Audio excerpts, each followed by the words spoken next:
આપનું સ્વાગત છે। અરવલ્લીના માલપુર તાલુકામાં પશુપાલકોમાં ભારે રોષ જોવા મળ્યો।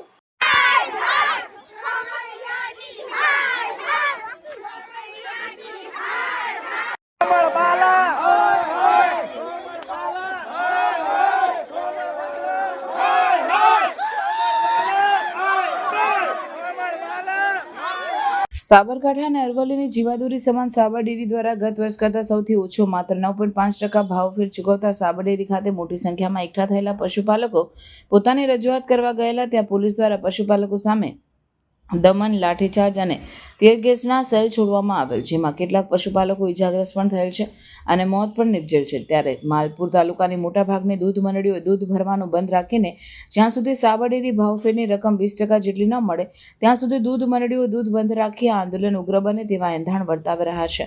ત્યારે માલપુર તાલુકાની અનેક મંડળીઓએ દૂધ ભરવાનું બંધ કરી દેવામાં આવેલ અને નાનાવાડા દૂધ મંડળી દ્વારા રસ્તામાં દૂધ ઢોળી વિરોધ કરવામાં આવેલ અને મઠવાસ ગામની દૂધ મંડળી દ્વારા દૂધ બંધ રાખી મોટી સંખ્યામાં પશુપાલકો જોડાઈ સાબર ડેરી ચેરમેન શામળભાઈ પટેલની સ્મશાન યાત્રા કાઢી પુતળાનું દહન કરવામાં આવ્યું। હજુ આ પશુપાલકોનું આંદોલન ઉગ્ર બને તો નવાય નહીં। મારું નામ બાબુભાઈ શિવાભાઈ પટેલ, એક હું સામાન્ય પરિવારમાંથી આવું અને ખેડૂત આગેવાન છું। જે આજરોજ અમે હિંમતનગર નફાની લેવા માટે જા તો અત્યારે અમારે 20% નફો જોઈએ અને પોલીસવાળે ઉદ્ધાયતાવી વતન કર્યું અને અમારા ખેડૂતોને તકલીફ થઈ, એમાં એક ભાઈ શહીદ થઈ ગયા, એટલે અમારે 20% જ નફો જોઈએ।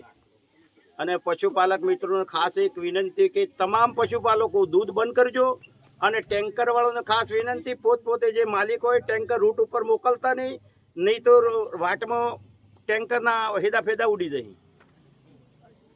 આજની સ્થિતિ શું છે તમારા ગામમાં? આજની સ્થિતિ તો આપણે ભાઈ સોમળિયાની શમશાન યાત્રા કાઢી, અમારે ડેરીમાં 20% નફો જોઈએ, અત્યારે શમશાન યાત્રા કાઢી અને અમે પાછા આવ્યા ડેરી અને અમને ફાઇનલ 20% નફો 4 દિવસમાં આલી દેશો મળ્યું, નહીં તો 7 દિવસમાં ઉગ્ર આંદોલન કરવામાં આવશે। અરવલ્લીના ધનસુરા ખાતે અનાથ દીકરીઓ સાથે સંવાદ કરી એજ્યુકેશન કીટ વિતરણ કરવામાં આવી। બેટી બચાવો બેટી પઢાઓ યોજના અંતર્ગત જિલ્લા મહિલા અને બાળ અધિકારીની કચેરી દ્વારા નિયામક જિલ્લા ગ્રામ વિકાસ એજન્સી અરવલ્લીના અધ્યક્ષસ્થાને અનાથ અને સિંગલ મધરની દીકરીઓ સાથે સંવાદ કરવામાં આવ્યો, જેમાં દીકરીઓની સ્કિલ, રસ, રુચિ વિશે ચર્ચા કરી તેમના પ્રશ્નોની જાણકારી મેળવવામાં આવી।